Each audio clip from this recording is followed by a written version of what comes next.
हे guys, welcome back once again. So दोस्तों, आज की कहानी जो एक्सप्लेन करने जा रहे हैं उसका नाम है आइलैंड। तो साल चल रहा 1950 का, जगह है चाइना, जहाँ पे हम थॉमस नाम के शख्स को देखते हैं जो क्रिश्चियन धर्म को फैलाने के लिए वहाँ पे गया हुआ है। लेकिन वहाँ के एक ग्रुप उसे ऐसा करने से रोकते हैं, लेकिन थॉमस नहीं मानता और वो बहुत ही ज्यादा धार्मिक था। तो वो लोग उसे बहुत मारते हैं और आधमरी हालत में छोड़ देते हैं। इसके बाद सीन शिफ्ट होकर पहुंचता है लंदन में, जहां हम थॉमस को देखते हैं जिसकी हालत अभी भी कुछ ठीक नहीं है। लेकिन जब वो अपने डैड को परेशान देखता है तो वो उनसे उसकी वजह पूछता है। तब उसे पता चलता है कि उसकी बहन क्लेयर को किसी कल्ट ग्रुप ने कैद कर लिया है। वो उसके बदले में बहुत सारे पैसे मांग रहे हैं। लेकिन गौर करने वाली बात ये थी कि वो ग्रुप एक एरिस्टन नाम की आइलैंड पर रहता है, जहाँ पे इसके सारे मेंबर भी मौजूद है। उन्होंने खासकर थॉमस को वहां पर बुलाया है। अपनी बहन को किसी भी कीमत पर बचाना चाहता है, इसलिए वो डिसाइड करता है कि वो उस मिस्टीरियस आइलैंड पर जाएगा, वो भी बिना किसी पैसे। अब वो अगले दिन ट्रेन पकड़कर एक पोर्ट पर उतरता है, जहां वो नोटिस करता है कि उसकी बोट की टिकट और लोगों से थोड़ी अलग है। पर ऐसा क्यों है, इसलिए वो जानबूझकर उस टिकट को एक दूसरे आदमी से चेंज कर लेता है बिना उसे पता चले। जब सबका सामान लोड करा जा रहा था तो वो देखता है कि उस आदमी के सामान पर एक क्रॉस बना दिया जाता है, जैसे कि वो थोड़ा स्पेशल हो। लेकिन हद तो तब हो जाती है जब वो लोग उस पोर्ट पर पहुंचते हैं और उस आदमी को उस बोट से ही कहीं और ले जाया जाता है। उसके साथ बहुत सारे लोग भी थे जिन्होंने अजीब तरह के सूट पहन रखे थे। ये सब थॉमस देख रहा होता है, लेकिन उसे कुछ समझ नहीं आता। पर घबराइए मत थॉमस, और आपको कुछ ही देर में सब कुछ समझ आ जाएगा कि असल में यहाँ चल क्या रहा है। अब जो भी लोग इस आइलैंड पर आ रहे थे उन्हें यहाँ आने की वजह पूछी जाती है और साथ में उन्हें एक बॉटल भी दी जाती है। जब थॉमस की बारी आती है तो वो खुद को इस कल्ट का नया मेंबर बताता है, नया फॉलोअर बताता है। जिसके बाद उसे वहां पर एक रूम भी दिया जाता है और साथ में एक बुक भी दिया जाता है, और साथ में एक बुक भी मिलती है जिस पर गॉड मैल्शियम लिखा था, जो कि फादर ऑफ एरिस्टन है। अब ये कौन है ये आपको कुछ ही देर में पता लग जाएगा। यहाँ पे हम उस आइलैंड के बाहर का व्यू देखते हैं जो बहुत ही अजीब था। जैसे कि एक पेड़ पर झूला लटक रहा था, पर ऐसा लग रहा था कि उसे बरसों से किसी ने झूला नहीं है। सभी घर एक दूसरे से अलग थे और एक आदमी था जो सभी के ऊपर नजर रख रहा था। कुछ देर बाद सभी नए फॉलोअर की मीटिंग होती है, जहाँ पे हम गॉड मैल्शियम को देखते हैं जो खुद को गॉड बताते हैं और सभी को कहते हैं कि जो जो लोग यहाँ पर आए हैं उन्हें मैं कुछ बातें बताना चाहता हूँ, जैसे कि यहाँ पे आप सारे लोग बहुत ही आराम से रह सकते हैं। इस जगह पे किसी तरह का भेदभाव नहीं है, चाहे कोई गरीब हो या फिर अमीर हो, सब एक बराबर हैं। ना तो किसी को टैक्स देना है, ना ही कोई पैसे देने हैं। लेकिन आपको बस इस लैंड के सारे रूल्स फॉलो करने होंगे जो इस कल्ट के साथ सदियों से चले आ रहे हैं। अगर किसी ने उन रूल्स को तोड़ने की कोशिश करी तो उसका अंजाम मैं भी नहीं बता सकता हूँ। अब रात होने पे हम एक बूढ़े आदमी को जख्मी हालत में देखते हैं जिसे मैल्कम और उसके साथी ने बहुत मारा था। वहीं दूसरी ओर हम एक लवर्स को भी देखते हैं जिनका नाम जेनी और जेरेमी है। अब यहाँ इनके लिए रिलेशन इनकी जान के बराबर है, क्योंकि इस आइलैंड पे शादी से पहले कोई भी इंसान किसी भी तरह का शारीरिक संबंध नहीं बना सकता। इसलिए ये छुप छुप कर मिलते हैं। लेकिन जब थॉमस क्वार्टर से बाहर आकर आइलैंड को एक्सप्लोर कर रहा था तो वो इन दोनों को देख लेता है, पर वो उन्हें कुछ कहता नहीं। उसी दौरान उसे एक और बड़ी चौंका देने वाली चीज पता चलती है जो इस आइलैंड का पहला रूल था। आपको याद होगा कि जो भी लोग यहाँ पर आ रहे थे उन्हें एक बॉटल दी जा रही थी। दरअसल वो बॉटल उसमें उसका खून भरने के लिए दिया जा रहा था। थॉमस के घर में देखता है कि वहाँ एक औरत के हाथ को कट करके उसके खून को उसी बॉटल में भरा जा रहा था, ताकि वो उसे गॉडेस को समर्पित कर सके, जिससे ये पूरा आइलैंड हमेशा फर्टाइल और खुशहाल रह सके। दूसरी ओर हम मैल्कम को जंगल में एक खुफिया घर में जाते हुए देखते हैं, जहाँ भी उसका कोई इंतजार कर रहा था। इसी दौरान हम एक दरवाजे के पीछे एक बूढ़ी औरत को भी देखते हैं जो पूरी तरह से खून में लिपटी हुई थी। अगले दिन जब थॉमस की आंख खुलती है तो उसे जेरेमी काम पर चलने को कहता है। कुछ देर बाद वो उसे पूछता है कि सर, आप कल रात बाहर क्या कर रहे थे? तो थॉमस कहता है कि तुम क्या कर रहे थे? तब उसे समझ आ जाता है कि थॉमस को उसके और जेनी के बारे में सब कुछ पता चल चुका है, इसलिए वो वहां से जाने लगता है। लेकिन थॉमस उसे रोकते हुए क्लियर के बारे में पूछता है, पर वो कुछ नहीं बताता। अब थॉमस उसे धमकी देता है कि मैं यहाँ पे सबको तुम्हारे बारे में बता दूंगा। दिन जाकर वो अपना मुंह खोलता है और कहता है कि एक दिन हमारी बोट पर ये लड़की आई थी, लेकिन इसे बॉक्स में बंद करके रखा था। यहाँ पे सबको बताया गया था कि वो एक स्पाई है, लेकिन हमारे पास पैसे की कमी हो गई, इसलिए हमने उसे पैसों के लिए बंदी बना लिया। अब वो थॉमस को इस लड़की के बारे में इतना सब कुछ जानने की वजह पूछता है, लेकिन वो कुछ नहीं बताता और वहां से चला जाता है। इधर मैल्कम उसके साथी को देखकर जो एक जानवर की बलि दे रहे थे गॉडेस को, लेकिन अब उनके पास जानवर भी खत्म हो चुके हैं और यही वजह है कि उन्होंने क्लियर को कैद किया है, ताकि जितनी भी उसके बदले में उन्हें पैसे मिले वो कई सारे भैंस बकरियां खरीद सके और फिर उनकी बलि दे सके। उधर सभी नए फॉलोअर्स को चर्च में फिर से बुलाया जाता है। कुछ नई बातें बताने के लिए मैल्कम एक एक करके कई लोगों के पास जाता है, लेकिन उन्हीं में से एक आदमी उस पर हमला कर देता है जो असल में किंग की तरफ से भेजा गया था। पर सही मौके पे थॉमस आकर उसकी जान बचा लेता और इस चीज से मैल्कम बहुत प्रभावित होता है। वो उसे फौरन अपने घर ले जाता है क्योंकि उसकी वजह से वो जिंदा था। अब घर पर वो अपनी बेटी एंडिया को बुलाकर थॉमस का ट्रीटमेंट करने को कहता है, जिसके बाद वो उसे खुद खून की ओथ भी दिलवाता है कि अब हम सब एक हैं। उसे लग रहा था कि थॉमस ने ऐसा उसकी जान बचाने के लिए किया है, पर असल में सच्चाई तो कुछ और ही थी। अब उस रात मैल्कम क्लेयर को पूरे आइलैंड पे ये कह के घुमवाता है कि ये जासूस है, यहाँ पर इसलिए आई थी ताकि लंदन जाकर ये किंग को हमारे बारे में सब कुछ बता सके।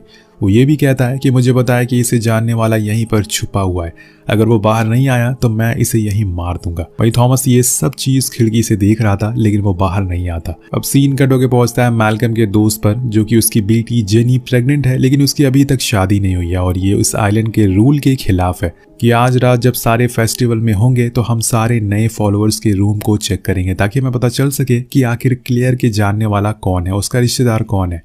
थोड़ी देर में हम क्लेयर को देखते हैं जिसे ऐसे ही रोड पर फेंक दिया गया था। शहर के सारे बच्चे उसे परेशान कर रहे थे, लेकिन तभी वहां एंड्रिया आता है और उसे कुछ खाने को देती है, जिसे साफ पता चलता है कि उसे अपने डैड के दूसरे कामों के बारे में कुछ पता नहीं है। उसे क्या पूरे गांव वालों को इस बारे में पता नहीं है कि उनके पीठ पीछे मैल्कम क्या करता है। कुछ समय के बाद जब फेस्टिवल शुरू हो जाता है तो मैल्कम इसमें दोनों ही लोगों के रूम को चेक करना शुरू करते हैं, लेकिन वहीं दूसरी तरफ हमें एक और बात पता चलती है कि थॉमस ने जेरेमी का सहारा लिया है ताकि वो मैल्कम के घर में बनी गुफाओं के बारे में पता लगा सके। लेकिन बीच में उसे एंड्रिया मिलती है जो उसे फ्लर्ट करने की कोशिश करती है, लेकिन पर वो उसे इग्नोर करके आगे चला जाता है। तो पहली बार एंड्रिया को थोड़ा अजीब लगता है क्योंकि जब वो पहली बार यहाँ पर आया था तो वो उससे बहुत प्यार से बात कर रहा था। वेल अब वो उन गुफाओं में घुस चुका था जो जेरेमी ने उसे बताई थी, लेकिन इन्हें देखकर ऐसा लग रहा था कि जैसे इन्हें बरसों पहले बनाया गया हो। वहां उसे खून से भरी नाली भी मिलती है जिसमें तैर कर उसे आगे जाना पड़ता है जहां से जंगल शुरू हो जाता है। वहीं दूसरी ओर मैल्कम को थॉमस के रूम में एक मैप मिलता है जो कि हाथों से बनाया गया था। जब उसे गौर से देखता है तो उसे पता चलता है कि ये तो उसके घर के नीचे से जा रही गुफाओं का मैप है। तो वो फौरन अपने घर जाता है और सारी गुफाओं को बंद कर देता है, जिससे कि थॉमस नीचे से बाहर नहीं आ पाता। लेकिन तभी अचानक से उसके सामने एक बूढ़ी औरत आ जाती है जो पूरी तरह से खून से लिपटी हुई थी,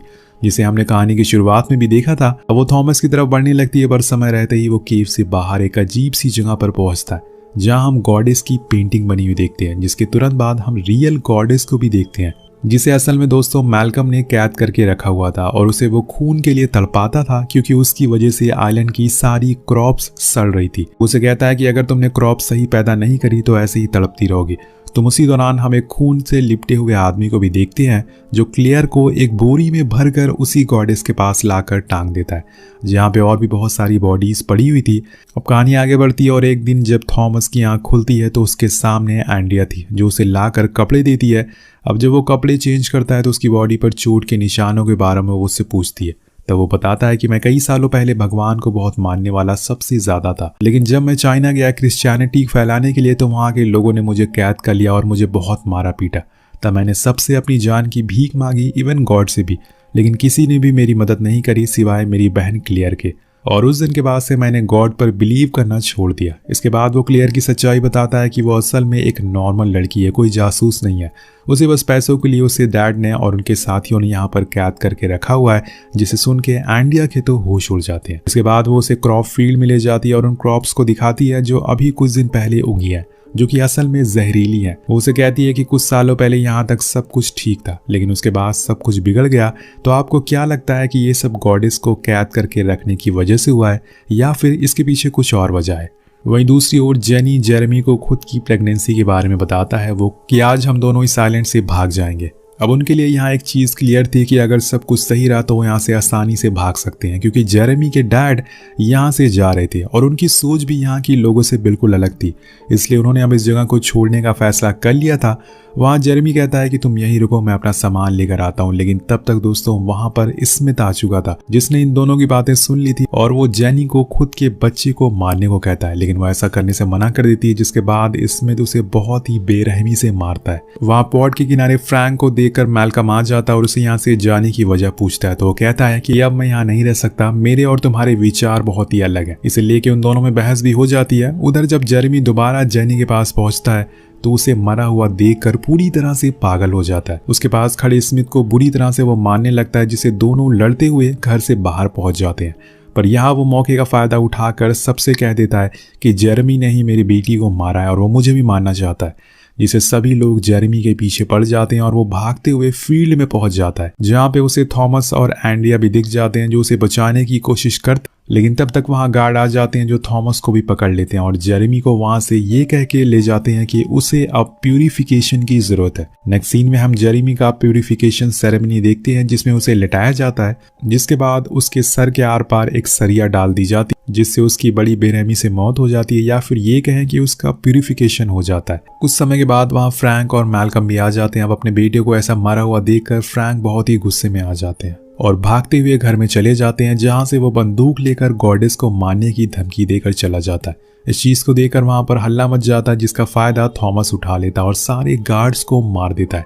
अब वो फ्रैंक का पीछा करते हुए उसी जगह पर जाता है जहां पर असल में उसे क्लियर भी मिलने वाली थी, लेकिन उससे पहले उसे ग्राइंडर से निपटना होगा जो गॉडेस का ख्याल रखता है। वो जब उस कॉटेज के पास पहुंचता है तो वहां देखता है कि ग्राइंडर ने तो फ्रैंक को मार दिया है। वहीं दूसरी ओर मैल्कम और उसके दोस्त क्वीन के बीच में लड़ाई होना शुरू हो जाती है, क्योंकि दोनों चाहते थे कि अब वो इस आइलैंड के मालिक बने रहे, यहाँ का गॉड बने रहे। क्वीन मैल्कम के कंधे पर गोली मार देता है। वहीं थॉमस अब उस कॉटेज के अंदर एंटर करता है, जहाँ पे गॉडेस को कैद करके रखा गया था। वहां वो पहली बार ग्राइंडर को भी देखता है, जो वहां लटके हुए लोगों को आधा काट कर उनके खून को गॉडेस को पिला रहा था। वहां थॉमस धीरे धीरे करके क्लियर के पास जाता है और उसे छुड़ा लेता है, लेकिन तब तक ग्राइंडर उसे देख लेता है, जिसके बाद उन दोनों के बीच में लड़ाई होती है, जिसमें ग्राइंडर थॉमस को एक मशीन में बांध देता है, जिसमें उसकी बॉडी के हिस्से हो जाएंगे और उसका खून बाहर आ जाएगा। अब धीरे धीरे करके वो उसके अंदर जा रहा था, उसके एक हाथ की उंगली भी कट चुकी थी, लेकिन तभी वो उल्टा ग्राइंडर को ही मशीन में डाल देता है और उसकी मौत हो जाती है।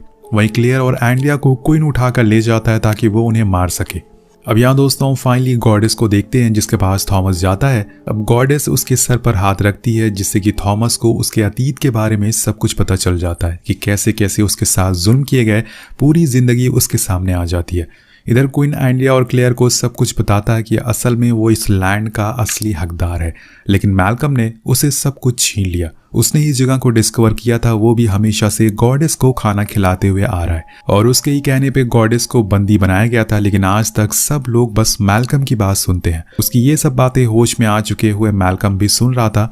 अब कॉटेज में हम देखते हैं कि गॉडेस थॉमस से कहती है कि वो उसे आज़ाद कर दे, लेकिन वो उसे आज़ाद करने के बजाय उसे जला देता है, जिससे कि पूरे विलेज भी जलने लगता है। अब यहाँ से वो भागते हुए क्लियर के पास जाता है, जहाँ पे क्वीन भी मौजूद था। तो यहाँ इन दोनों में लड़ाई होना शुरू हो जाती है, लेकिन इस लड़ाई में थॉमस को चोट लग जाती है। लेकिन सही समय पर एंड्रयू क्वीन के गले में चेन फंसा देती है, जिससे कि थॉमस उसके शरीर के 2 टुकड़े कर देता है। अब ये तीनों वहां से भागते हुए पोर्ट के पास आ जाते हैं, पर थॉमस के पेट में चोट लगने की वजह से वो भाग नहीं सकता। अब एक जगह पे वो गिर जाता है और उसके पीछे पीछे मैल्कम भी था। थॉमस अपनी बहन से यहाँ जाने को कहता है और कहता है कि जाकर अपने डैड को संभालो। अब वो दोनों वहां से भागकर बोट पर बैठ जाते हैं। तभी हम एक पहाड़ को फटते हुए देखते हैं, जिसके अंदर से मिट्टी नहीं बल्कि खून बाहर आता है। और यहाँ आता है इस कहानी का असली ट्विस्ट। थॉमस जो किनारे पर गिरा हुआ था, उसी दौरान हम देखते हैं कि जहाँ जहाँ उसका खून गिरता है वहाँ घास उगना शुरू हो जाती है, और देखते ही देखते वहाँ की घास उसे अपने अंदर समाने लगती है। ये सब उसके पास खड़ा मैल्कम देख रहा था और वो समझ जाता है कि अब अगला गॉडेस थॉमस है। पर ये कैसे हुआ दोस्तों? असल में जब थॉमस ने गॉडेस को देखा था तो उसने उसके सर पर हाथ रखा था और इसके बाद उसने अपनी सारी शक्तियां उसे दे दी। इसका मतलब कि ये सब फिर से वही रिपीट होगा जो सालों से होता हुआ आ रहा है। वेल यहाँ पर दोस्तों इस कहानी में हमें दिखाया नहीं गया है कि ये गॉडेस कौन है और कहाँ